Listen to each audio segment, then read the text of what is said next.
So far in the series of videos, we've been adding some data validation as well as some tests in an automated fashion, as in Github is now automating some things on our behalf. But if I'm honest, I think writing story tests from a text editor isn't ideal. Part of that is because it's more natural to come up with good test cases when you're in a user interface that resembles your assistant. But also, you probably want to use actual conversations from your actual users instead.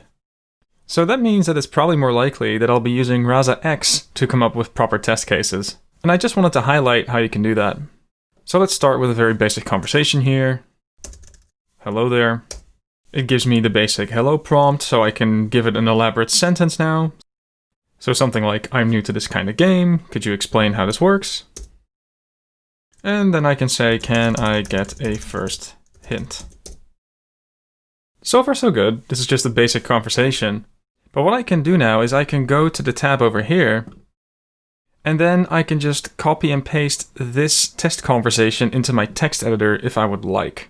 There is also an option to save this conversation, but in order to do that, you need to link up a Git repository, which we haven't done yet. But I hope you might agree that writing test cases in this interface certainly feels a bit more natural than writing this into a text file. Now, alternatively, what you can also do is you can go here to the Conversations tab, and then you can have a look at a conversation that perhaps a user had with your assistant. And what I can do here is just select here, and then press Shift and click down below here again. And then this also allows me to perhaps select a test conversation, but the idea here is that this test conversation isn't a conversation that I initiated, but that one of my test users initiated, therefore making it a slightly more interesting test case. Again, if we had linked a Git repository, which we haven't done yet, we could click this button to automatically add it to our tests. Now, if I think back of everything that we've done so far, we've set up a basic version of the game, and we've also shared it, reviewed it, and annotated it, but now we've also been able to automate some of the testing around it, which is nice. So, what's next?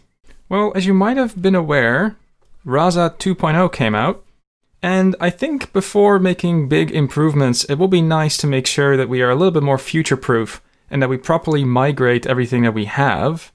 So that is something I will do in the next season. But after that, we will probably need to think about designing a bigger game. I'm in the right flow, I'm collecting user feedback, and all of these things are great, but the game itself is very basic. So I will need to think more about what the end product might look like so that we can work towards it.